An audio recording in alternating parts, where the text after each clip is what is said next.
دوستو، فہیم اختر آپ کے روبرو ہیں۔ موصوف منفرد افسانہ نگار، مقبول شاعر اور صاحب طرز کالم نگار ہیں۔ آپ کا تعلق سرزمین بہار و مغربی بنگال سے ہے، لیکن گزشتہ کئی دہائیوں سے آپ لندن میں مقیم ہیں۔ اتفاق سے آپ پٹنہ تشریف لائے تو گفتگو ریکارڈ کرنے کا ایک موقع ملا۔ آج ہم فہیم اختر سے ان کی شخصیت پر گفتگو کریں گے۔ اپنا مختصر ترین تعارف پیش کر دیجئے۔ پہلے تو شاہد جمیل صاحب، میں شکر گزار ہوں کہ آپ تشریف لائیں۔ جی میں صبح پہنچا ہوں پٹنہ آنا میرا خواب بھی تھا اور میری دلی خواہش تھی۔ مختصر تعارف تو یہی کہ میرا نام فہیم اختر ہے۔ فہیم سے شروع ہوتا، اختر پر ختم ہو جاتا۔ اور کلکتے میں پلا بڑا، بہاری ہوں۔ چونکہ بہار کے کہاں سے تعلق ہے؟ ہمارے والد سیوان سے ان کا تعلق رہا۔ سیوان سے وہ کلکتہ چلے گئے کاروبار کرنے کے لیے۔ سیوان بڑی زرخیز جگہ ہے۔ ابھی ہم نے ایس این ونود صاحب کا انٹرویو کیا، تو وہ بھی چھپرا کے رہنے والے ہیں، اور انہوں نے بتایا کہ ایم جے اکبر بھی اسی علاقے سے تعلق رکھتے تھے اور آپ کے آبائزداد بھی۔ تو ہاں، سیوان کے 4 لوگ مشہور ہیں۔ مولانا مظہور الحق، پھر آپ کے خدا بخش، راجندر پرساد اور فہیم اختر۔ تو یہ 4 نام تو آپ لے سکتے ہیں۔ سیوان سے تو اب رہتا نہیں ہوں۔ میرے والد نے جو مکان بنائے تھے وہاں کبھی کبھی جانا ہوتا ہے۔ تو لندن میں پچھلے 33 برس سے مقیم ہوں۔ 33 سالوں سے لندن میں؟ جی تو یہ مختصر تعارف ہے میرا۔ آپ کی اسکولنگ کہاں ہوئی؟ اسکولنگ میری کلکتے میں ہوئی۔ پہلے اسکول کے نام کے ساتھ خدر پور پرائمری اسکول میں میرا داخلہ ہوا۔ اس سے قبل اس زمانے میں ایک مظہری صاحب ہوتے تھے ٹیچر محمد جان میں، ان کی بڑی خواہش تھی کہ میں بھی انگریزی اسکول میں جاؤں، لیکن بدقسمتی سے میرا ایڈمیشن نہیں ہوا، چونکہ ڈیٹ آف برتھ اس زمانے میں ہمارا ڈیٹ آف برتھ جو ہے وہ انڈوز نہیں ہوا تھا، تو کوئی ڈاکومنٹ نہیں تھے، تو انہوں نے ڈیٹ آف برتھ کے بنا پر ہمیں داخلہ نہیں دیا۔ آپ ڈیٹ آف برتھ بھی بتا دیجئے۔ 11 جنوری 1966۔ 1966۔ اور اس کے بعد پھر خدر پور پرائمری اسکول گیا۔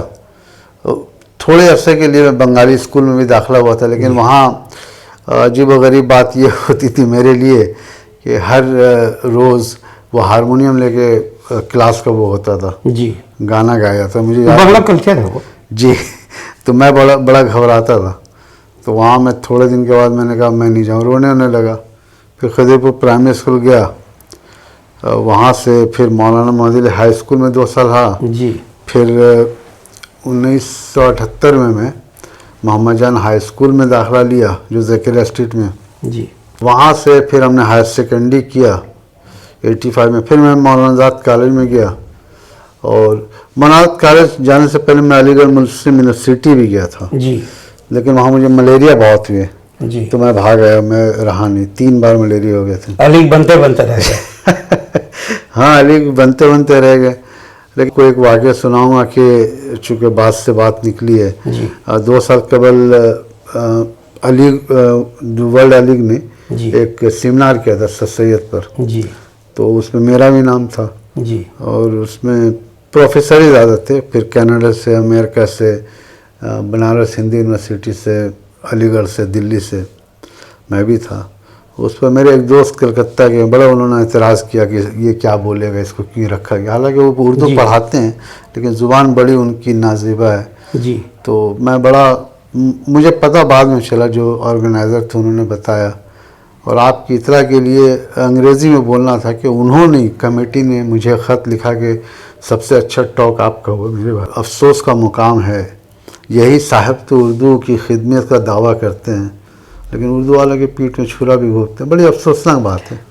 حیرانی ہوگی یا آپ سمجھتے ہوں گے اس بات کو بولنے کی کیا ضرورت ہے؟ یہ معاشرے اور ہمارے ادب اور زبان کے لیے نا بڑا میں سمجھتا ہوں غلط چیز ہے۔ اگر میں بھی کرتا ہوں، پہلی بات تو یہ کہ میں اس طرح کے قائل نہیں ہے. میرے دوست پرویز صاحب اکثر مجھ سے اعتراض کرتے ہیں کہ آپ سب کی حوصلہ افزائی کرتے ہیں. ہم نے کہا بھائی کیا کیا جائے, نہیں کرنی چاہیے. اور میرا یہ اپنا ماننا ہے کہ ہمیں سب کو مل جل کے آگے بڑھنا چاہیے. ٹھیک ہے, وہ کیا بولے گا, وہ کیا کرے گا, آپ گفتگو کا انداز تو درست کر لیں. جی. اور آپ دعویٰ کرتے ہیں ہم پروفیسر ہیں اور ہم اردو پڑھاتے ہیں, اردو کے پروفیسر ہیں. ٹھیک ہے, اختر بلگاوی صاحب سے میں نے بہت کچھ سیکھا. وہ بھی پروفیسر تھے اور بقیہ بھی پروفیسر تھے جو پڑھائی کے درمیان مجھے ان سے مستفیض ہونے کا موقع ملا.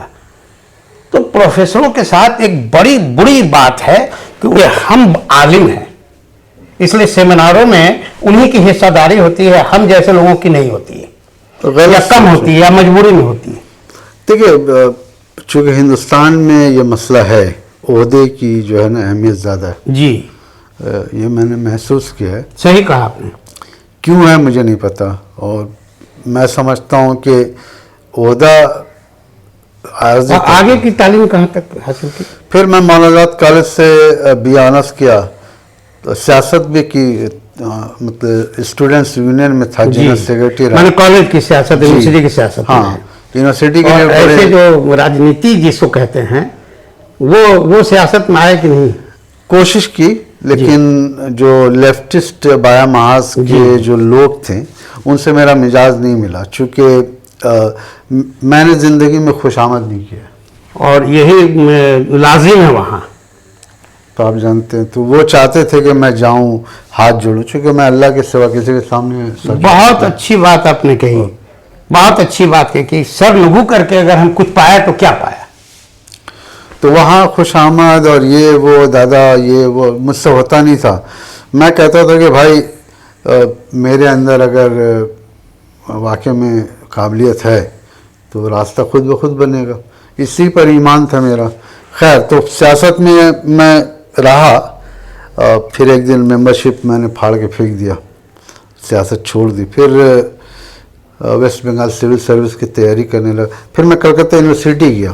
جی, کلکتہ یونیورسٹی میں ہم نے ایم اے کیا, ماسٹر کس سبجیکٹ اردو میں کیا. جی, اس زمانے ایک بڑی دلچسپ بات یہ ہوئی کہ 32 لڑکوں نے اردو بی آنرس کر کے اسلامک ہسٹری میں ایڈمیشن لیا تھا. جی, اور یہ میں نے کرایا تھا. ایسا ہوتا نہیں کہ اگر آپ کا بی آنرس اردو میں تو آپ اردو ایم اے لے سکتے ہیں. جی, لیکن ہم نے 32 لڑکوں کا وہاں اپنے ساتھ اسلامک ہسٹری میں ایڈمیشن کرایا. تو اردو پروفیسر بہت ناراض ہوئے, کیونکہ کوئی تھا ہی نہیں اردو ڈپارٹمنٹ. تو انہوں نے جا کے وائس چانسلر کو لیٹر لکھا کہ اس سارے ایڈمیشن کو ریجیکٹ کیا جائے. تو پھر وہاں سے سارے ایڈمیشن جو ہیں ریجیکٹ ہو گئے. پھر ہمیں مجبوراً یہاں اردو پڑھنے آیا کلکتہ یونیورسٹی میں. ایک کام جو ہم نے کیا تھا وہ بابری مسجد جب شہید ہوئی تھی اس کے قبل, چونکہ ملک کے ماحول بہت خراب ہو رہے تھے, تو ہم نے ایک سیمینار کروایا تھا اور ایک آل انڈیا مشاعرہ کبھی سمیلن کرایا تھا جس میں کافی لوگ آئے تھے. میں بے روزگار تھا کچھ عرصے تک. پھر لندن میں ایک, آپ کے لندن کے مہاجرت جو ہے تو لندن جانے سے قبل میرا الازہر یونیورسٹی میں ایک کال آیا تھا اسکالرشپ کے لیے, چونکہ میرا اسلامک ہسٹری میں کافی نمبر تھے. تو آپ نے تو کہا کہ اسلامک ہسٹری سے داخلہ, لیکن اسلامک ہسٹری میں تھا میرا نمبر جو بی آنرس میں, تو اس بیسس پر میں نے اپلائی کیا تھا الازہر یونیورسٹی میں فردر ریسرچ کے لیے. تو الازہر یونیورسٹی دنیا کی قدیم یونیورسٹی آپ جانتے ہیں. تو میں وہاں دلی آیا تھا انٹرویو دینے کے لیے کلکتہ سے, اور آر کے پورم میں میرا انٹرویو تھا. اور بڑی دلچسپ بات یہ کہ جب میں آر کے پورم پہنچا تو میں نے ایک آٹو والے سے پوچھا کہ بھائی یہ آر کے پورم جو ہے یہ کہاں پر ہے. تو اس نے کہا بیٹھ جاؤ, 10 روپے اس زمانے میں, یہ 1990 کی بات ہے. تو میں نے 10 روپے دیا, اس نے وہ آٹو اسٹارٹ کیا, روک دیا, اتر جائیے. میں نے کہا کیا ہوا بھائی, میں سمجھا گاڑی خراب ہو گئی. بولے آ گیا.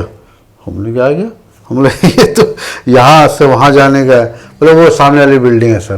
جی تو میں نے ادھر بڑا لطیفہ نما واقعہ ہے. میں نے اسے ایک جملے کہا کہ بھائی آپ دلی کے بارے میں ٹھگ سنے تھے، آج دیکھ لیا. جی خیر ہاں وہ بتا بھی سکتے تھے وہ سامنے والی بلڈنگ. پھر میں وہاں سے لندن میرا ہوا، ایک سوشل سروسز میں ایک اپرچونیٹی تھی. جی تو ان دنوں ہمارے کزن علی گڑھ سے ایم ایس سی کر کے گئے تھے، انہوں نے مشورہ دیا کہ اپلائی کرو. جی تو ہم نے اپلائی کیا، پھر وہاں چلے گئے. تو اس طرح سے لندن جا کے بس گئے. پھر شادی ہو گئی، ایک بیٹی ہے. شادی کہاں ہوئی؟ شادی لندن میں ہوئی. ہماری وائف نام بتا دیجیے. ہما سید ان کا نام ہے. آئی بال ٹی، بچوں کا بھی نام بتا دیجیے. ہاں بیٹی زارا فہیم ہے، ابھی پی ایچ ڈی کر رہی ہے. جی کس سبجیکٹ میں؟ لنگوسٹک میں، جی نوٹنگم یونیورسٹی سے. جی. اس سے قبل انہوں نے کیمبرج یونیورسٹی سے ایم فل کیا ہے. جی اور ایک مطلب عرصہ گزر گیا ہے لندن میں، لیکن کلکتہ آنا جانا ہوتا ہے، ہندوستان آتے ہیں. بیٹی ایک ہی ہے؟ ایک ہی بیٹی. جی جی ماشاء اللہ. جی بس یہی مختصر میری زندگی ہے اور مختصر کہانی ہے. میں آپ کا بہت شکر گزار ہوں کہ اتنے کم وقت میں آپ نے بہت ساری جانکاریاں دی. میں آپ کا بہت شکر گزار ہوں. میں بھی آپ کا سلام. شکر گزار ہوں شاہ جمیل صاحب.